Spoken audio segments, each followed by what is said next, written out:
Between 1969 and 1978 in Cumberland County, North Carolina, 6 people died with identical symptoms: violent stomach pain, uncontrollable vomiting, and agonizing death within days.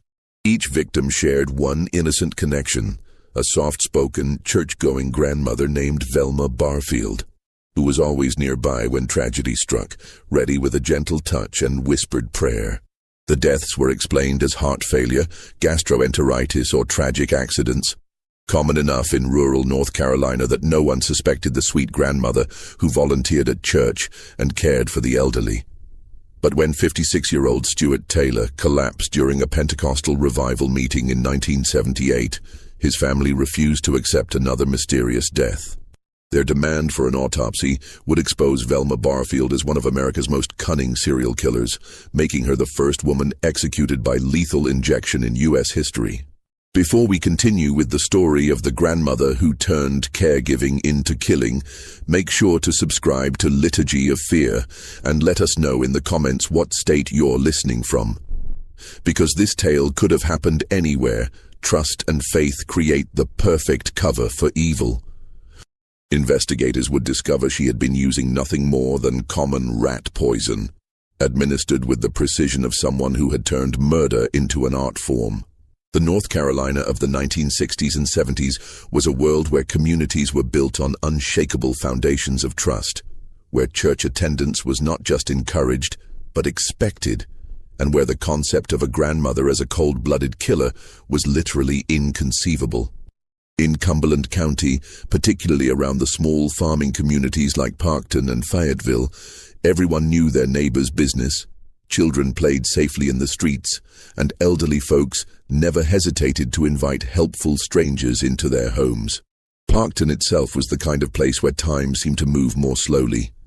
With fewer than 500 residents scattered among tobacco and cotton farms, it was a community where the Baptist Church served as both spiritual and social center, where high school basketball games drew crowds from 3 counties over, and where a person's word was considered as binding as any legal contract.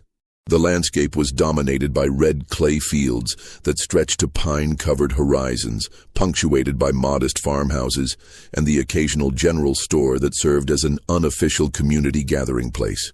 Into this world of simple pleasures and traditional values, Margie Velma Bullard had been born on October 29, 1932, in nearby Eastover, South Carolina, but raised near Fayetteville as the second child and oldest daughter among 9 siblings.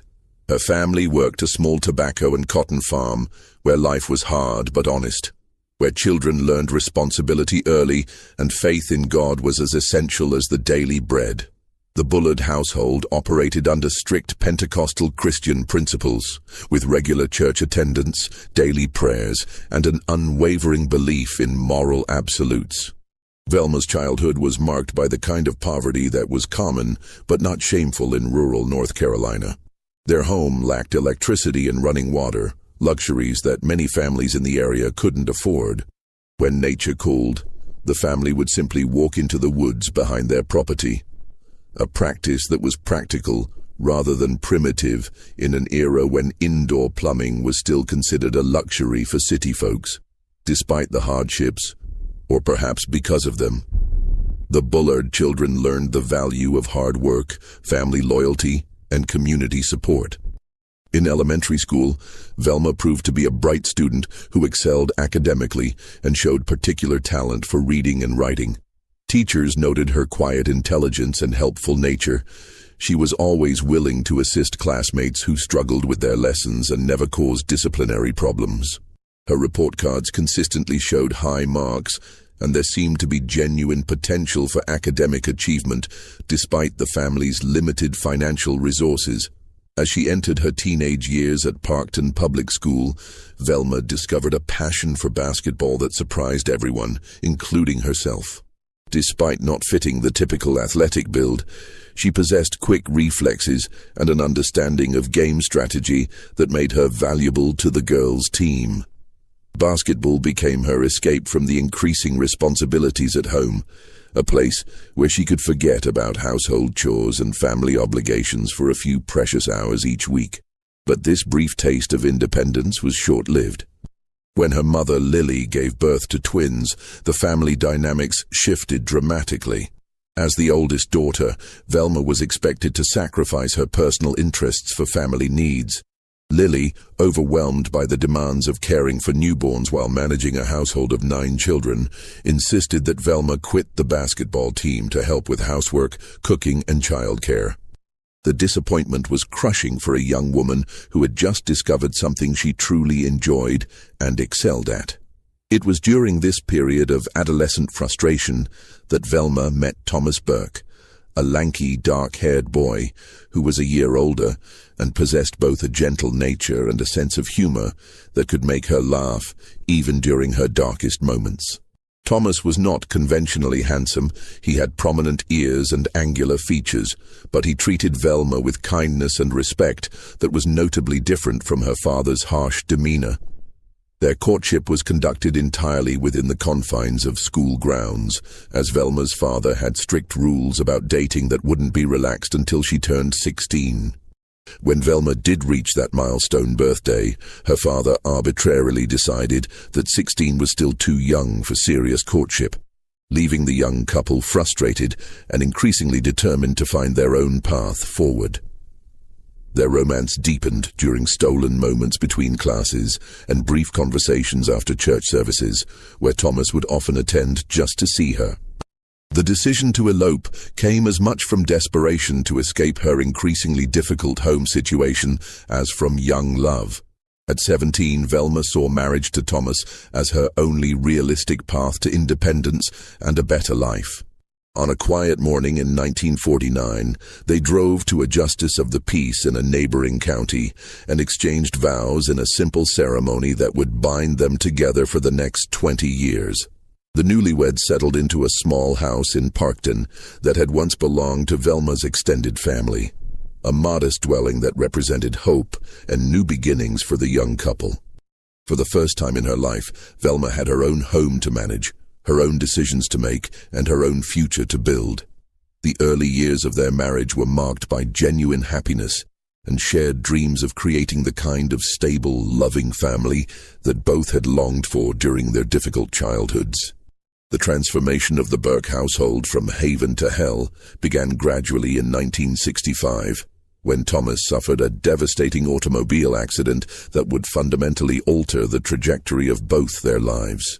The collision, which occurred on a rain-slicked country road during Thomas's commute from his job at a local textile mill, left him with a severe concussion and injuries that would plague him for the remainder of his life. The immediate aftermath of the accident seemed manageable. Thomas recovered from his initial injuries and returned to work within a few weeks, determined to provide for his family despite the persistent headaches and dizzy spells that had become his constant companions. But as months passed, it became clear that the damage was more extensive and permanent than anyone had initially realized. The headaches were not merely uncomfortable, they were excruciating episodes that would leave Thomas writhing in agony, unable to function for hours or sometimes days at a time. The pain was so severe that he began missing work regularly, which eventually cost him his position at the textile mill. Without steady employment and facing mounting medical bills, the family's financial situation became increasingly precarious. Like many working-class men of his generation who lacked access to adequate medical care or pain management resources, Thomas turned to alcohol as his primary method of dealing with chronic suffering. What began as an occasional beer to take the edge off his pain gradually escalated into serious dependency as the months turned into years without improvement in his condition. For Velma, whose strict Pentecostal upbringing had taught her that alcohol consumption was among the gravest of sins, Thomas's drinking represented not just a personal failing, but a spiritual crisis that threatened the very foundation of their marriage. She began a campaign to control his drinking that grew increasingly desperate and invasive. She would search their home for hidden bottles, pour discovered liquor down the sink, and even enlist their children in monitoring their father's behavior. The once harmonious Burke household became a battlefield of silent resentment and explosive confrontations. Thomas, humiliated by his inability to work and in constant physical pain, felt betrayed by his wife's monitoring and increasingly controlling behavior. Velma, watching the man she had married dissolve into someone she barely recognized, felt abandoned and frightened about their family's future. The situation reached a crisis point when Velma made the drastic decision to have Thomas committed to Dorothea Dix Hospital in Raleigh for alcoholism treatment. This action, taken without Thomas's consent and involving local authorities, represented the ultimate betrayal in his mind. Though the treatment was successful in helping him achieve sobriety, it came at the cost of destroying whatever trust and affection had remained in their marriage. During Thomas's absence, Velma was forced to support the family through her job at a local mill, work that was physically demanding and emotionally exhausting. To cope with the stress of single parenthood, financial pressure, and uncertainty about her marriage's future, she began taking prescription tranquilizers. Her family doctor, Dr. James Henderson, initially prescribed Valium to help her sleep and manage anxiety. But as her tolerance built, she began seeking additional medications from multiple sources. When Thomas returned from Dorothea Dix, he was sober but fundamentally changed. Bitter, resentful, and emotionally distant from the family he had once cherished. The man who had possessed a gentle nature and infectious humor had been replaced by someone who seemed to blame Velma for his current circumstances and who made no effort to hide his contempt for her actions. The marriage that had begun with such hope and love had devolved into a cold war of mutual antagonism. They continued living under the same roof, but as virtual strangers who communicated primarily through arguments about money, the children, and Thomas's continued inability to maintain steady employment. On the night of April 4, 1969, this toxic situation reached its fatal conclusion. Thomas had been drinking heavily that evening, not enough to pass out, but sufficient to leave him groggy and disoriented. Velma, claiming she needed to run errands that couldn't wait until morning, made the unusual decision to take both children with her and leave the house during evening hours. This departure was highly irregular for several reasons. Velma rarely left home after dark, especially with both children, and the errands she claimed to be running were vague and unnecessary. Neighbors would later recall that she had seemed agitated and distracted in the days leading up to that night, as if wrestling with some momentous decision. When the family returned several hours later, they found their home engulfed in flames that had already consumed most of the structure. The Parkton Volunteer Fire Department responded quickly to the emergency call, but the blaze was too advanced for effective intervention. Firefighters focused their efforts on preventing the fire from spreading to neighboring properties, while the Burke family watched their life's possessions turn to ash. Thomas Burke's body was found in the bedroom where the fire appeared to have originated. The medical examiner determined that he had died from smoke inhalation before the flames reached him, a small mercy that spared him from the agony of burning alive. The scene investigation, conducted by Cumberland County Sheriff's deputies with limited training in fire forensics, concluded that Thomas had fallen asleep while smoking a cigarette, a tragically common cause of house fires in rural areas during that era. Velma's reaction to the tragedy appeared genuine and devastating. She wept inconsolably at the scene, had to be physically restrained from attempting to enter the burning house, and seemed completely broken by the loss of her husband and home. Neighbors and emergency responders noted her obvious grief and immediately rallied to support the widow and her 2 children. The funeral service at Parkton Baptist Church was attended by virtually the entire community, with Velma playing the role of the devastated widow to perfection. She accepted condolences with appropriate dignity, spoke movingly about Thomas's struggles with alcohol and chronic pain, and expressed gratitude for the community's support during her family's darkest hour. But there were subtle details that didn't quite align with the narrative of tragic accident. Several neighbors noticed that Velma had removed several valuable items from the house in the days before the fire. Family photographs, important documents, and small pieces of jewelry that she claimed to be cleaning or repairing. The timing of her departure with the children, leaving Thomas alone and intoxicated, struck some as unusually convenient. Most significantly, just 3 months after Thomas's death, The vacant lot where their home had stood experienced a second fire when debris that had been left to smolder somehow reignited. This second blaze, though smaller than the first, was significant enough to trigger an insurance investigation that ultimately resulted in a substantial payout to Velma. The insurance money, combined with a modest life insurance policy on Thomas and community donations organized by their church, provided Velma with more financial security than she had ever possessed. For a woman who had been struggling to make ends meet just months earlier, widowhood had proven remarkably profitable. What the community couldn't know was that they had just witnessed the birth of one of North Carolina's most methodical serial killers.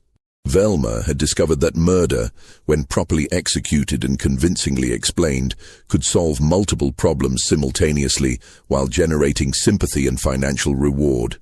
The sweet-faced grandmother had tasted blood, and she would soon develop an insatiable appetite for more.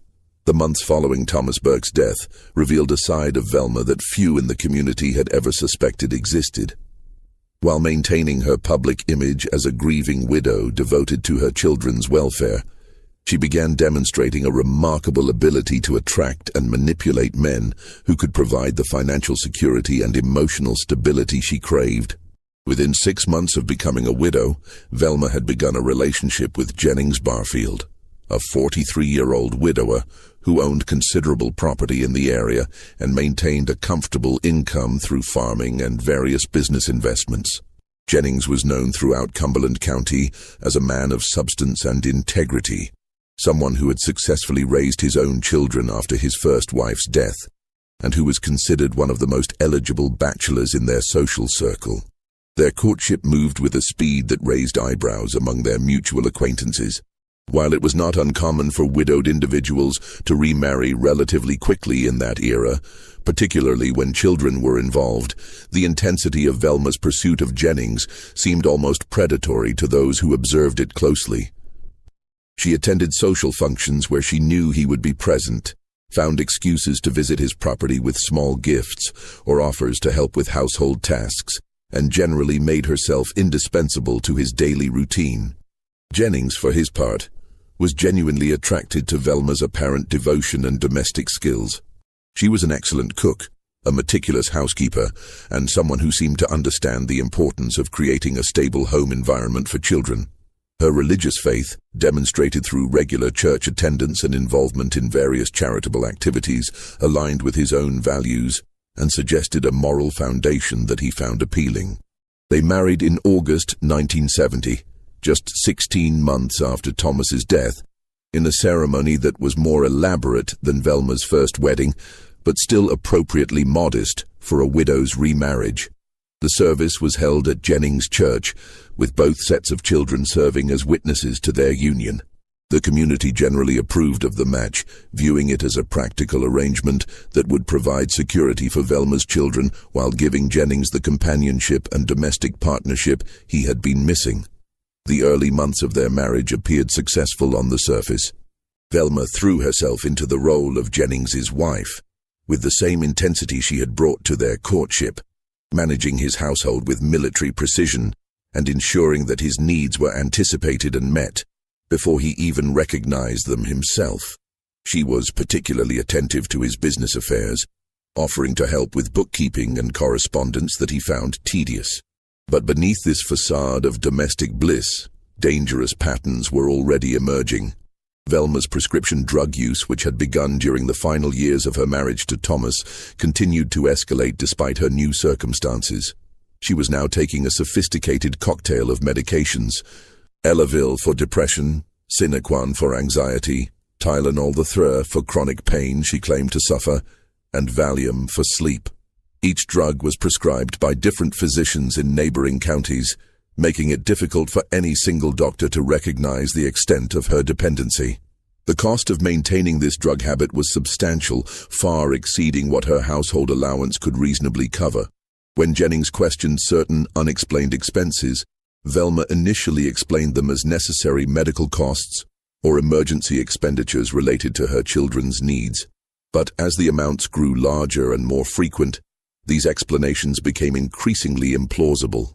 The truth was that Velma had begun systematically stealing from Jennings's accounts, using her access to his financial records to forge checks and make unauthorized withdrawals.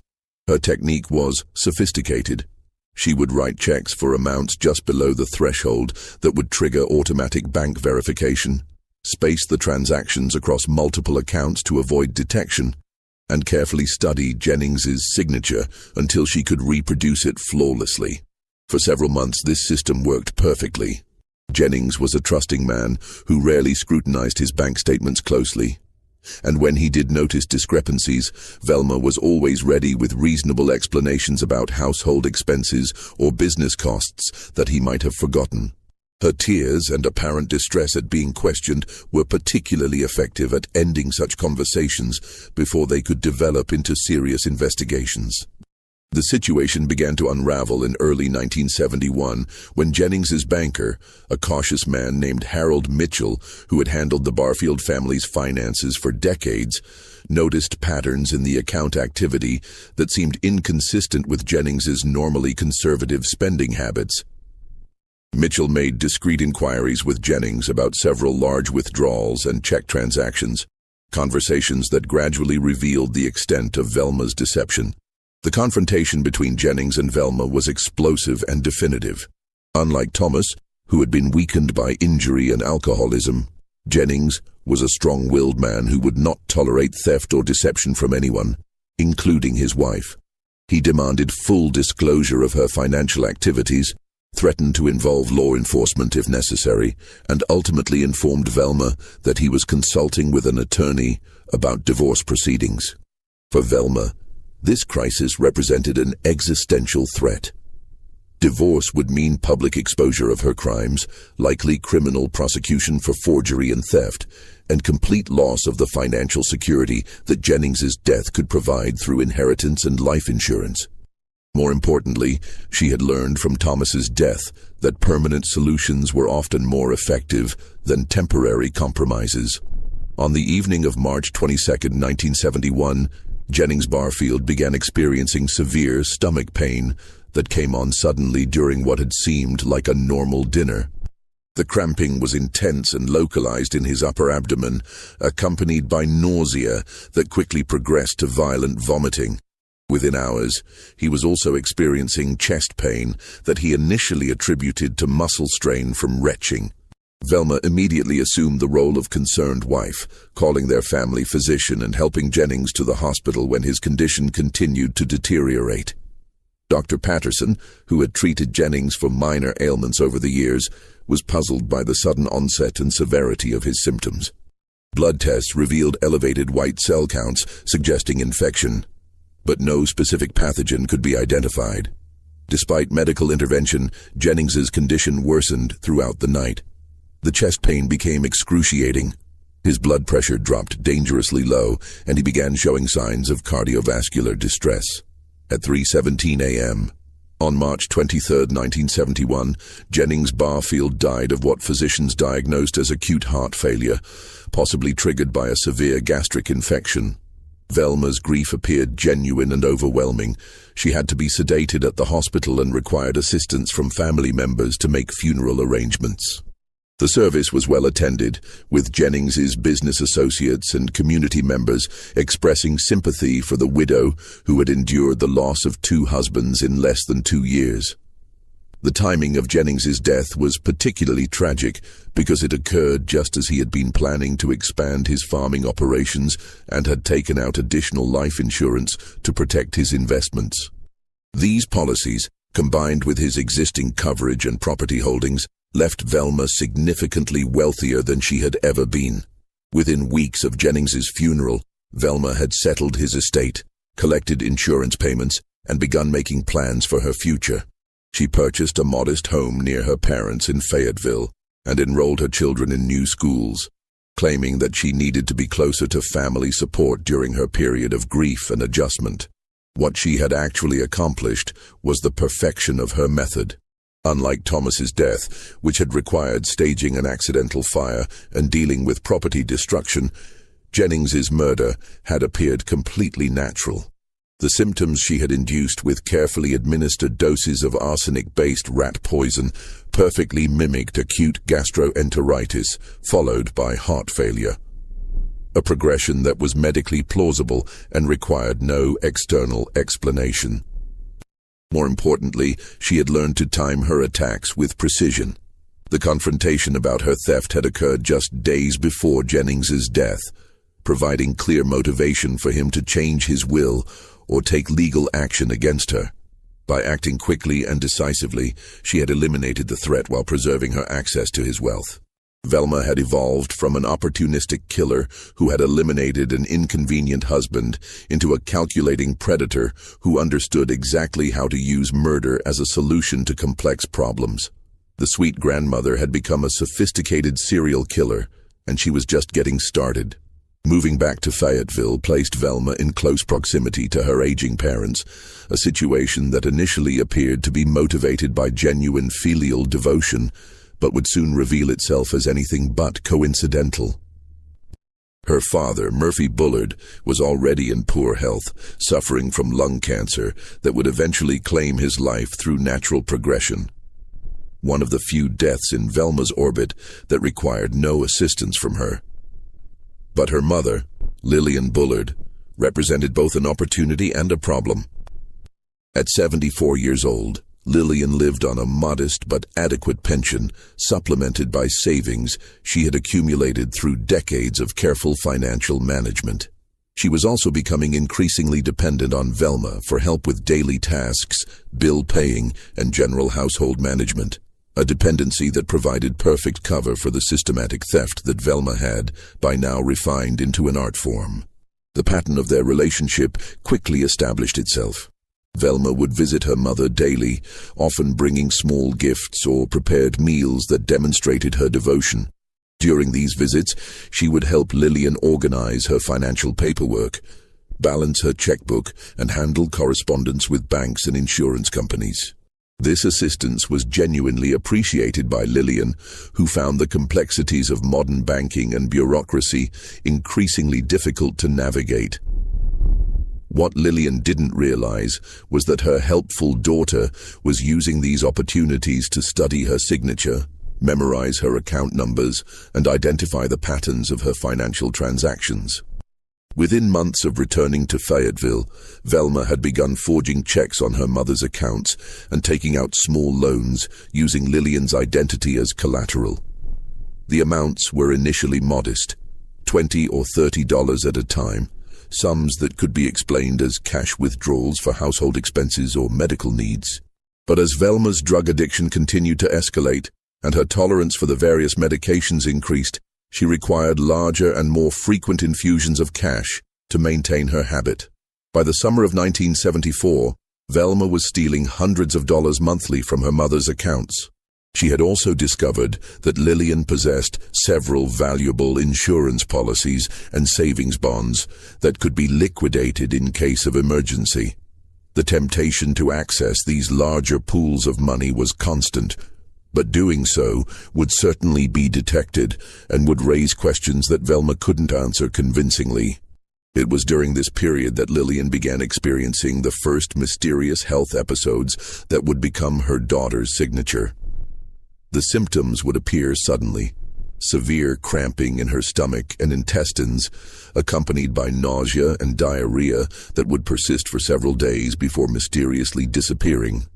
When these episodes occurred, Velma was always present to provide nursing care, bringing her mother special teas and broths that she claimed would help settle her stomach. Dr. William Stevenson, Lillian's physician for over 20 years, was puzzled by these recurring symptoms. Blood tests revealed nothing definitive, and the pattern of illness didn't match any standard diagnosis he was familiar with. The symptoms suggested some form of food poisoning or gastroenteritis, but Lillian wasn't eating anything unusual, and no other family members were affected when they shared meals with her. What Dr. Stevenson couldn't know was that Velma was conducting a careful experiment in dosage and timing. She had learned from Jennings's death that arsenic poisoning could mimic natural illness, but she needed to understand exactly how much poison would cause illness without death and how long the effects would last. Each episode with her mother was essentially a field test of different dosages and delivery methods. The psychological effect on Lillian was as important as the physical symptoms. Each bout of illness left her feeling weak and vulnerable, increasingly dependent on Velma's care and grateful for her daughter's constant attention. The fear of another episode made Lillian reluctant to question any of Velma's suggestions about household management or financial decisions. During this same period, Velma began dating another man, Robert Mackenzie, a local businessman who had lost his wife to cancer the previous year. Robert was attracted to Velma's apparent devotion to her family and her reputation as a caring daughter and mother. Their relationship progressed steadily through the summer of 1974, with Robert beginning to hint at marriage and a future together. But in August 1974, Robert Mackenzie died in a single car accident on a rural highway outside Fayetteville. The circumstances were unusual.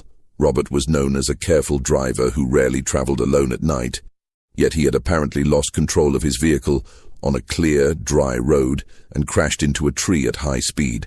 No mechanical failure could be identified, and toxicology tests were not routinely performed on accident victims in that era. Robert's death was convenient for Velma in several ways. Their relationship had been progressing toward a level of intimacy and commitment that would have made her other activities more difficult to conceal. More importantly, Robert had been asking questions about her family situation and finances that suggested he was becoming suspicious of certain inconsistencies in her stories. As Christmas approached in 1974, Velma knew that her mother's financial situation would soon be scrutinized by banks and insurance companies as part of their routine year-end audits. The amounts she had stolen were now substantial enough that discovery was inevitable unless she took decisive action to prevent any investigation. On the evening of December 28, 1974, during what should have been a peaceful holiday celebration with extended family, Lillian Bullard was struck by the most severe episode of stomach illness she had ever experienced. The pain was excruciating and constant, unlike the intermittent cramping of her previous episodes. The vomiting was violent and continuous, and she quickly became dehydrated and disoriented. Velma immediately took charge of the situation, calling for an ambulance and accompanying her mother to Cape Fear Valley Hospital. Throughout the crisis, she maintained the image of a devoted daughter, holding Lillian's hand during transport and staying by her bedside as medical personnel worked to stabilize her condition. Dr. Stevenson was called to the hospital to consult on Lillian's case, but he was as baffled as the emergency room physicians by the severity and progression of her symptoms. Blood work revealed significant abnormalities, but no specific cause could be identified. Intravenous fluids and anti-nausea medications provided temporary relief, but Lillian's overall condition continued to deteriorate. At 11:43 p.m. on December 30, 1974, Lillian Bullard died of what hospital records listed as complications from acute gastroenteritis. The attending physician noted that the case was unusual in its severity and rapid progression, but in an era before widespread awareness of poisoning cases, the possibility of deliberate harm was never seriously considered. Velma's grief at her mother's death appeared profound and genuine. She wept openly at the hospital, required sedation to sleep, and seemed completely devastated by the loss of the woman who had been her closest family member. The funeral was a major community event, with Lillian remembered as a devoted mother and grandmother who had raised 9 children and lived a life of Christian service. The settlement of Lillian's estate provided Velma with additional financial resources, but more importantly, it eliminated any possibility that her theft would be discovered. With her mother dead, there was no one to question missing funds or forged signatures, and the estate proceedings actually legitimized Velma's access to accounts she had been looting for months. But perhaps most significantly, Lillian's death had provided Velma with absolute confidence in her method. She had successfully murdered her own mother without arousing the slightest suspicion from medical professionals, family members, or law enforcement. The crime had been executed with clinical precision and had yielded exactly the results she had intended. Velma had crossed a line that even the most hardened criminals rarely approach. She had killed the woman who had given her life. If she could murder her own mother without remorse or detection, no one else would be safe from her calculated malice. By 1975, Velma's criminal activities had become increasingly sophisticated and bold, but they had also made her overconfident. The success of her previous murders had convinced her that she was virtually untouchable, a belief that led to carelessness in areas where she had previously been meticulous. Her check forgery operations, which had been conducted with careful attention to amounts and timing, became more aggressive and less discriminating. This overconfidence came to an abrupt end when she was arrested on 7 counts of writing bad checks, charges that carried serious felony penalties in North Carolina. The investigation revealed a pattern of financial crime spanning multiple counties and involving numerous victims, from small businesses to individual citizens who had trusted her with access to their accounts. The trial was a sobering experience for Velma. For the first time since she had begun her criminal career, she was facing serious consequences for her actions. The judge, noting the scope and deliberate nature of her crimes, sentenced her to 6 months in prison, a punishment that sent shockwaves through the community that had continued to view her as the unfortunate widow struggling to survive. Prison should have been a wake-up call, an opportunity for Velma to confront her addictions and criminal behavior before they led to even more serious consequences. Instead, it became a graduate school for criminal activity. She was housed with other women who had committed financial crimes, and she learned new techniques for forgery, identity theft, and manipulation that made her previous methods seem amateurish by comparison. More dangerously, prison reinforced Velma's sense that she was smarter and more capable than the authorities who were supposed to catch criminals like her. She had committed 3 murders without arousing any suspicion, and even when she was caught stealing, the punishment was minimal. The lesson she drew from this experience was not that crime didn't pay, but that violent crime was much safer than financial crime because dead victims couldn't testify. When she was released after serving just 3 months of her sentence, Velma emerged with a new understanding of how vulnerable certain populations were to exploitation. During her incarceration, she had heard stories from other inmates about elderly victims who had been easy targets for financial scams, and she began to see the potential for combining her caregiving skills with her murderous impulses. In 1976, she found the perfect opportunity when she was hired as a home health aide for Montgomery and Dolly Edwards, an elderly couple in Lumberton. Montgomery was 94 years old, Dolly was 84, and both were wealthy enough to afford private care, but isolated enough to be vulnerable to systematic abuse. They had limited contact with extended family and few friends who visited regularly, making them ideal targets for someone with Velma's particular skills. The Edwards family was impressed by Velma's references and apparent devotion to her patients. She had carefully cultivated relationships with several churches in the area, presenting herself as a woman who had been forced into caregiving work by economic necessity, but who approached her duties with Christian dedication. Her request for Wednesday nights and Sundays off to attend religious services reinforced this image, and provided her with alibis for times when she might need to be away from her victims. Montgomery and Dolly welcomed Velma into their home with the trust that characterized their generation's attitude toward caregivers. They gave her access to their financial records so she could help with bill paying, provided her with keys to their home and automobiles, and gradually became dependent on her for everything from meal preparation to medication management. What they didn't realize was that Velma had begun her standard pattern of theft almost immediately upon starting work. She studied their signatures, memorized their account numbers, and identified the patterns of their financial transactions with the expertise of a professional criminal.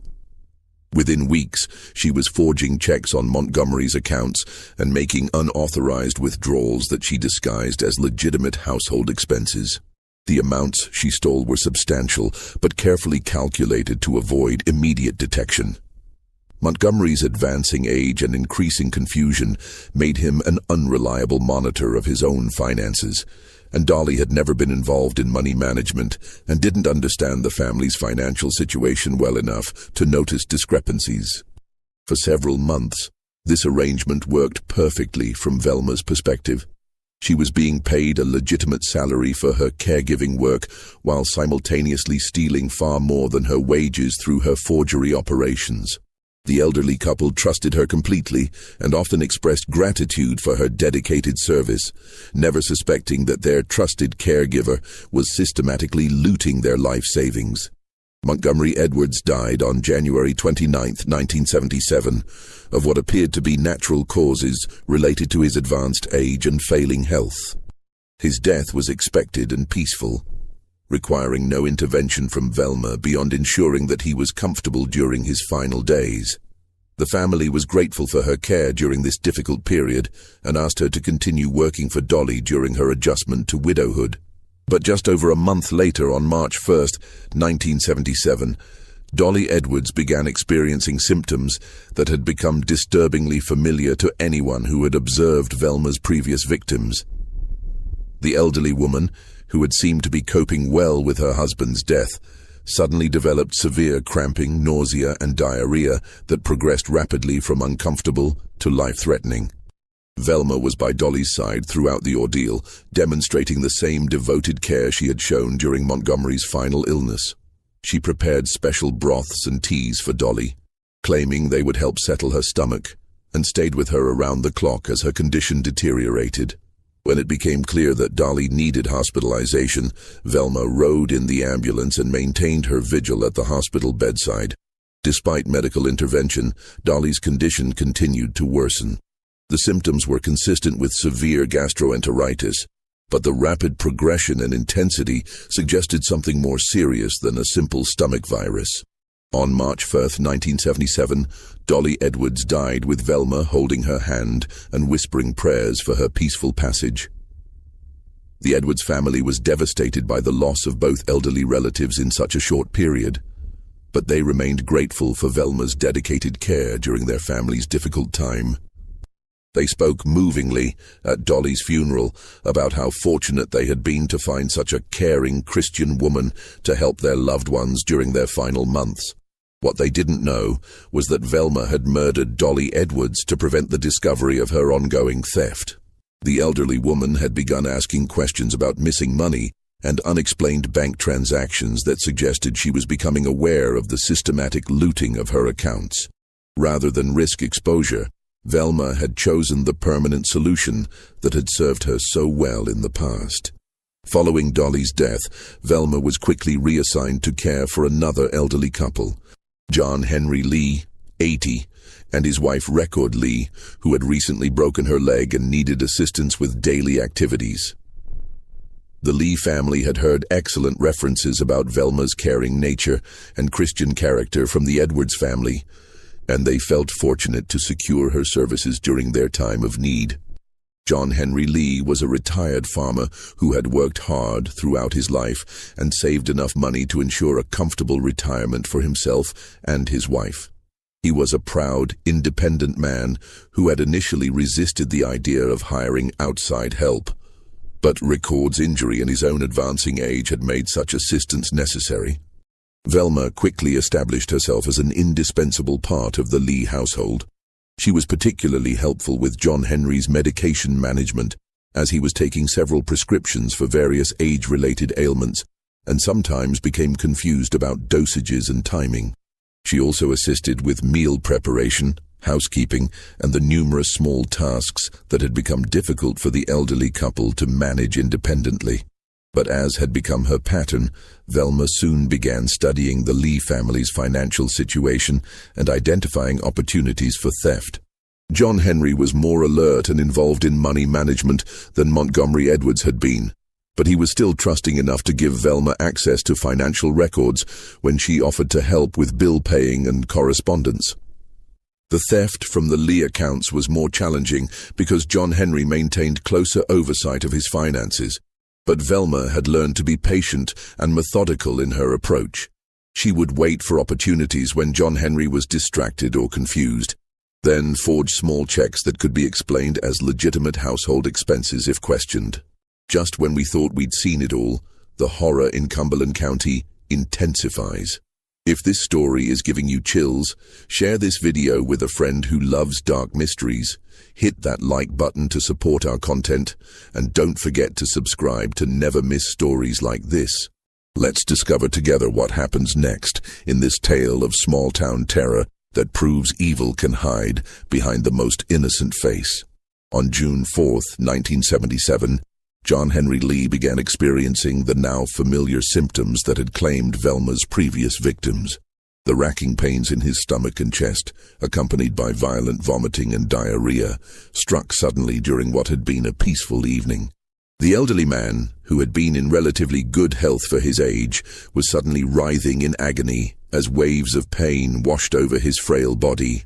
Velma immediately assumed her role as the devoted caregiver, calling for medical assistance and staying by John Henry's side as his condition rapidly deteriorated. She prepared special teas and broths that she claimed would help ease his suffering, and she monitored his vital signs with the expertise of someone who had extensive experience with such medical crises. Dr. Marcus Webb, the Lee family physician, was called to examine John Henry both at home and later at the hospital when his condition became critical. The symptoms suggested severe gastroenteritis, possibly caused by food poisoning or a viral infection. But the rapid progression was unusual for a man who had been eating the same foods as his wife without ill effects. Despite aggressive medical treatment including intravenous fluids, anti-nausea medications, and careful monitoring of his vital signs, John Henry Lee died within 48 hours of the onset of his symptoms. The official cause of death was listed as complications from acute gastroenteritis, a diagnosis that seemed reasonable given his age and the presentation of his illness. Record Lee was devastated by her husband's sudden death, particularly since it had occurred just as she was beginning to recover from her own injury, and they had been looking forward to many more years together. Velma was a source of tremendous comfort during this difficult period, helping with funeral arrangements and providing emotional support that the Lee family deeply appreciated. But once again, Velma had eliminated a victim who was becoming too observant about her financial activities. John Henry had begun asking pointed questions about certain bank transactions and missing funds that suggested he was developing suspicions about his trusted caregiver's honesty. His death removed this threat while reinforcing Velma's reputation as an unlucky woman who seemed to attract tragedy wherever she went. The pattern was now unmistakable to anyone who looked closely, but in rural North Carolina during the 1970s, the idea that a church-going grandmother might be systematically poisoning elderly patients was literally unthinkable. Each death was viewed as a separate tragedy, a natural consequence of advanced age and failing health, rather than as part of a deliberate pattern of murder for profit. Velma had perfected her method to such a degree that she was essentially operating with impunity. She had learned exactly how much arsenic to administer to produce symptoms that would appear natural, how to time the doses to avoid detection, and how to maintain her image as a devoted caregiver even while committing cold-blooded murder. She had become one of the most successful serial killers in American history, and no one suspected a thing. By late 1977, Velma had entered into what would become her most significant and ultimately fatal relationship with Stuart Taylor, a 56-year-old tobacco farmer and widower who represented a different type of target than her previous victims. Unlike the elderly patients she had been systematically murdering, Stuart was relatively young, healthy, and alert. He also had limited financial resources, which meant that money was not the primary motive for their relationship. Stuart Taylor was a simple, honest man who had worked the same tobacco farm for most of his adult life. He had been married for over 30 years when his wife died of cancer, leaving him lonely and somewhat lost in managing the domestic aspects of his life. He was not particularly religious, but he understood that faith was important to many people in their community, and he respected those who found comfort in church attendance. Their relationship began when Stuart was introduced to Velma through the Edwards family, who spoke highly of her character and caregiving abilities. Stuart was attracted to Velma's apparent stability and domestic skills, qualities that seemed to promise the kind of companionship he had been missing since his wife's death. She was an excellent cook, maintained an immaculate household, and demonstrated the kind of moral values that he associated with good character. For Velma, the relationship with Stuart represented something different from her previous associations. He was not wealthy enough to be worth murdering for financial gain, and he was too alert and involved in his own affairs to be an easy target for systematic theft. Instead, their relationship provided her with emotional stability and a cover of normalcy that helped deflect any lingering suspicions about the recent string of deaths among her patients. The couple settled into a comfortable routine that seemed to benefit both of them. Stuart appreciated having someone to cook his meals, manage his household, and provide companionship during the long winter evenings. Velma enjoyed the security of a stable relationship and the respectability that came from being associated with a man who was well regarded in the farming community. But beneath this veneer of domestic tranquility, Velma continued her drug addiction and the financial crimes necessary to support it. She had been taking prescription medications for so many years that her tolerance required increasingly large doses to achieve the desired effects. The cost of maintaining her habit far exceeded what her legitimate income could support, forcing her to resume the check forgery activities that had previously landed her in prison. Stuart's bank accounts became her new target, though she was more careful this time to avoid the mistakes that had led to her previous arrest. She studied his signature until she could reproduce it perfectly, memorized his account numbers and typical transaction patterns, and began writing forged checks for amounts that would not immediately trigger bank scrutiny. For several months, this system worked effectively. Stuart was a trusting man who rarely examined his bank statements closely, and when he did notice discrepancies, Velma was always ready with reasonable explanations about household expenses or business costs that he might have forgotten. Her tears and apparent distress at being questioned were particularly effective at ending such conversations before they could develop into serious investigations. The situation began to unravel in late January 1978 when Stuart's banker, Harold Patterson, noticed irregular patterns in his account activity during a routine review. Patterson had known Stuart for decades and was familiar with his conservative spending habits, so the recent increase in check-writing activity struck him as unusual enough to warrant inquiry. During a casual conversation at the local feed store, Patterson mentioned some of the larger transactions to Stuart, asking if he was planning any major purchases or improvements to his property. This innocent inquiry revealed that Stuart had no knowledge of several significant withdrawals, setting in motion the investigation that would ultimately expose Velma's crimes. Stuart confronted Velma on the evening of January 31st, 1978, with documentary evidence of her forgeries that Patterson had helped him compile. The confrontation was more intense than any argument they had previously had, with Stuart demanding complete disclosure of her financial activities and threatening to involve law enforcement if she couldn't provide satisfactory explanations. The argument escalated quickly, with Stuart becoming increasingly angry as the scope of Velma's deception became clear. In a moment of rage, he grabbed Velma by the shoulders and shook her, shouting that she had betrayed his trust and destroyed their relationship. This physical confrontation, while brief and relatively mild, represented a line that Stuart had never crossed before and that Velma interpreted as a direct threat to her safety. For a woman who had murdered her own mother without hesitation, eliminating a boyfriend who had discovered her crimes was almost automatic. Stuart had become a threat that needed to be neutralized, and Velma had a proven method for dealing with such problems permanently. That evening, despite the tension from their earlier confrontation, Stuart and Velma attended a Pentecostal revival meeting featuring the famous preacher Rex Humbard at the Cumberland County Civic Center in Fayetteville. Stuart had agreed to accompany her despite their fight, partly because he wanted to work through their problems and partly because he knew how important such events were to her spiritual life.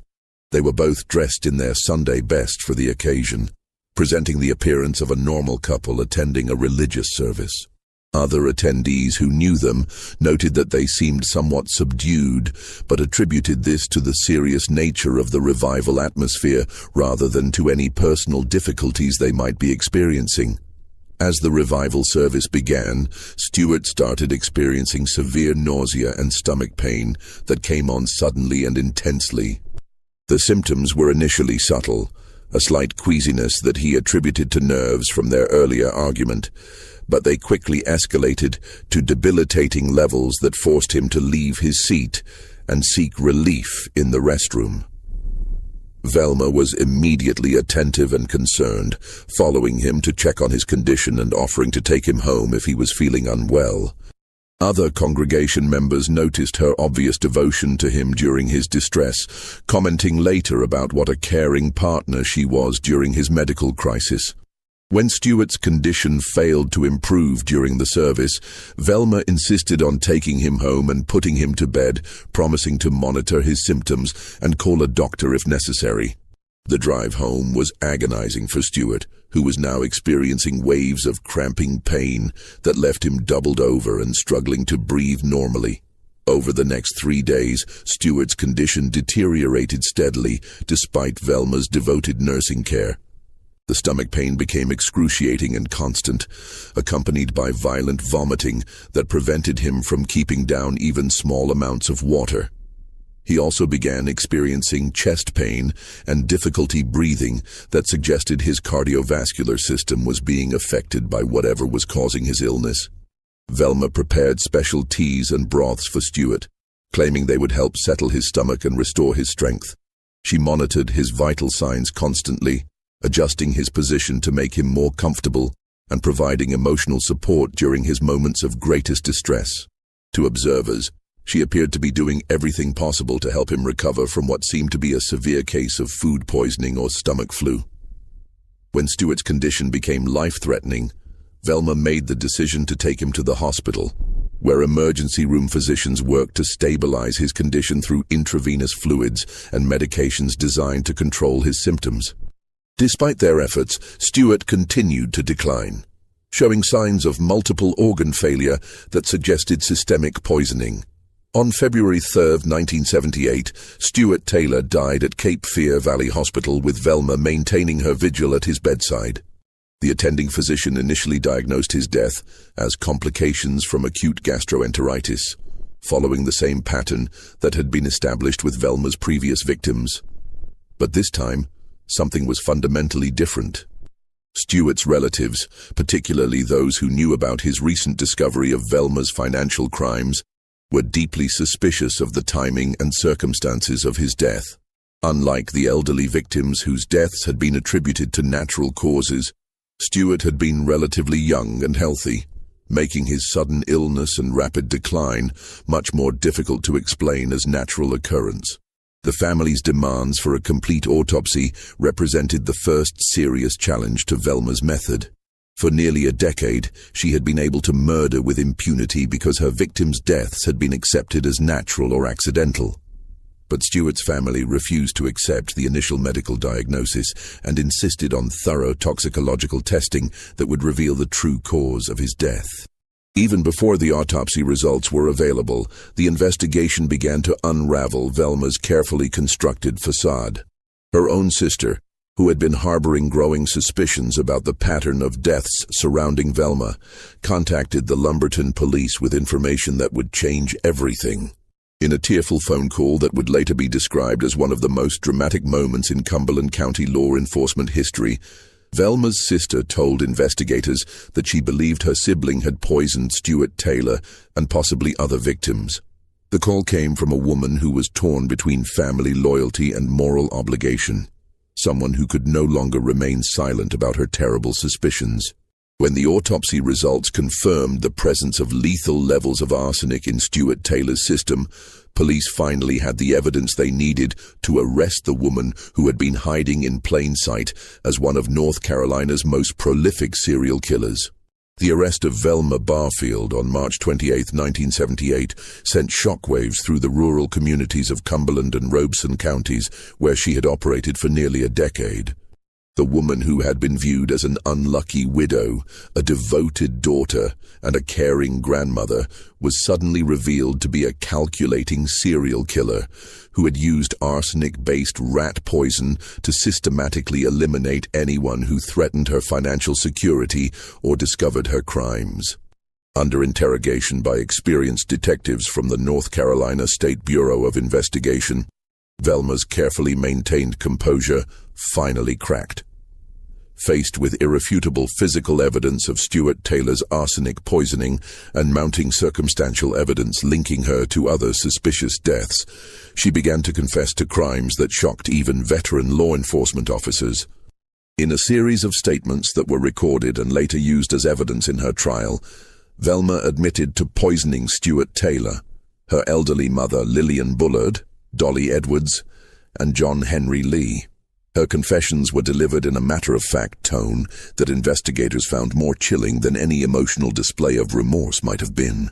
She described her methods with clinical precision, explaining how she had calculated dosages, timed administrations, and monitored symptoms to achieve the desired results.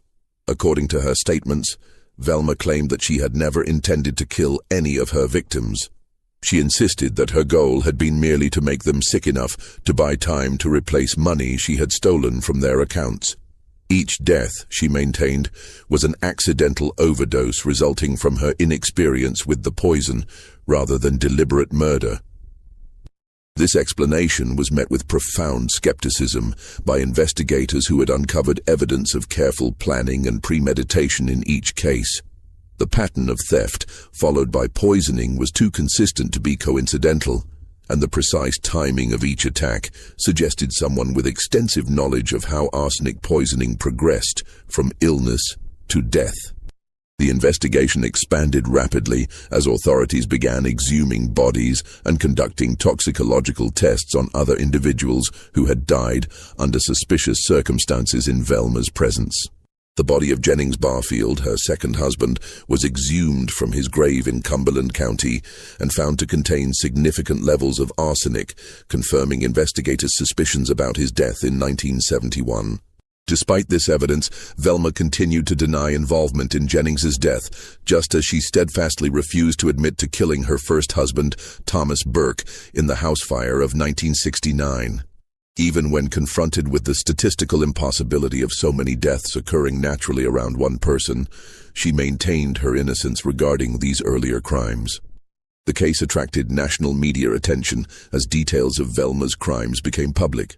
The image of a grandmother systematically poisoning elderly patients and family members challenged fundamental assumptions about who could be capable of serial murder. News outlets struggled to reconcile the sweet-faced woman in church photographs with the calculating killer described in police reports. Her trial began on November 27, 1978, in Bladen County Superior Court, with the case having been moved from Robeson County due to extensive pre-trial publicity. The proceeding was presided over by Judge Henry A. McKinnon, one of North Carolina's most experienced and respected trial judges, who had handled numerous capital cases throughout his distinguished career. The prosecution, led by District Attorney Joe Freeman Britt, presented a methodical case that traced the pattern of theft and murder from Thomas Burke's death in 1969 through Stuart Taylor's poisoning in 1978. They introduced evidence of Velma's systematic check forgery operations, her access to each victim's financial resources, and the timing of each death in relation to the discovery or potential discovery of her crimes. Particularly damaging was testimony about Velma's behavior during and after each victim's illness. Witnesses described how she had insisted on preparing special foods and drinks for her victims, how she had monitored their symptoms with unusual interest, and how she had seemed almost eager to volunteer information about their medical conditions to physicians and family members. The defense team, led by attorneys Robert Jacobson and Richard Burr, faced an almost impossible task in light of the physical evidence and Velma's own confessions. They attempted to argue that her judgment had been impaired by her extensive use of prescription drugs, claiming that she had been too intoxicated to form the intent necessary for first-degree murder. They also introduced testimony about Velma's difficult childhood and alleged history of sexual abuse, hoping to generate sympathy from the jury and provide psychological explanations for her criminal behavior. Dr. Dorothy Otnow Lewis, a prominent psychiatrist from New York University, testified that Velma suffered from dissociative identity disorder and claimed to have spoken with an alternate personality named Billy, who had supposedly committed the murders. This psychiatric testimony was met with skepticism by both the judge and jury. Judge McKinnon famously responded to the multiple personality defense by stating, "One of them did it.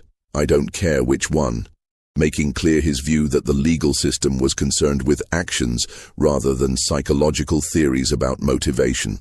The jury deliberated for less than an hour before returning a verdict of guilty on the charge of first-degree murder in Stuart Taylor's death. The speed of their deliberation reflected the overwhelming nature of the evidence and their conviction that Velma had deliberately planned and executed Taylor's murder. During the sentencing phase of the trial, the same jury was asked to determine whether Velma should receive life imprisonment or the death penalty.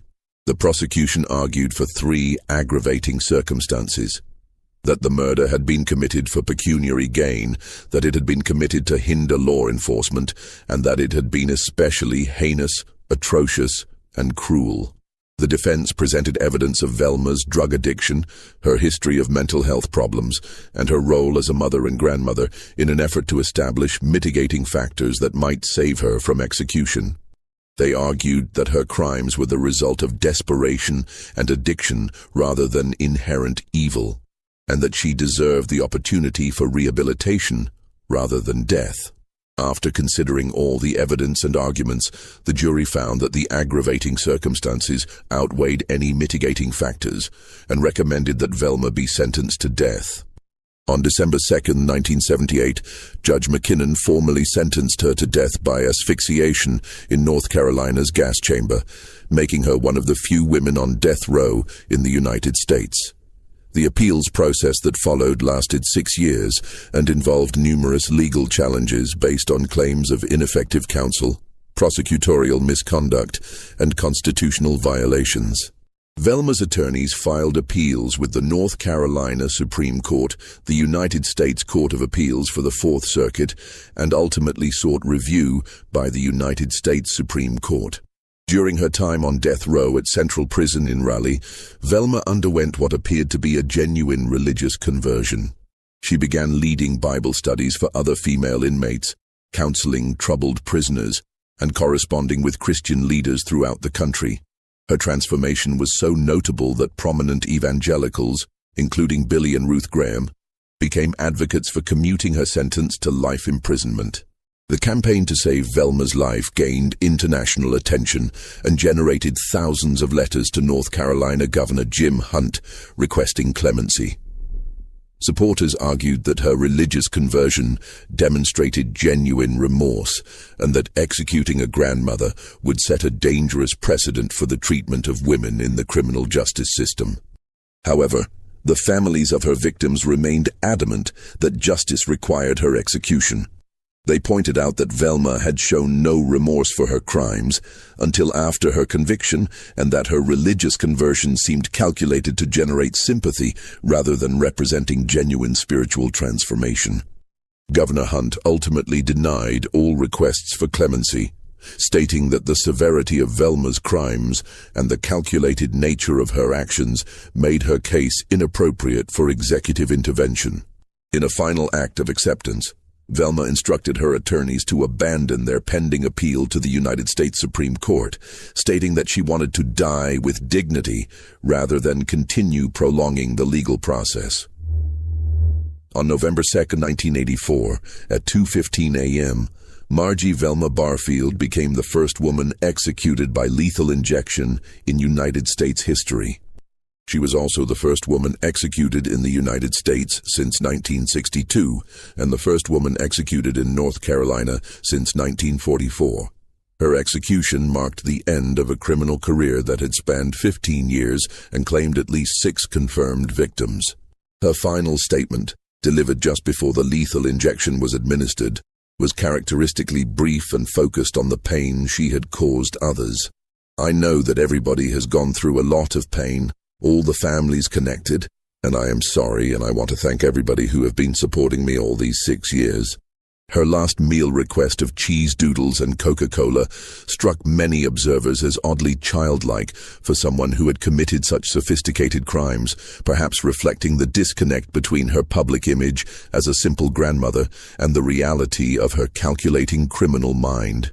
Velma was buried in a small rural North Carolina cemetery near her first husband, Thomas Burke, the man whose death had begun her decade-long killing spree and whose burning body had taught her that murder could solve problems while generating sympathy and financial reward.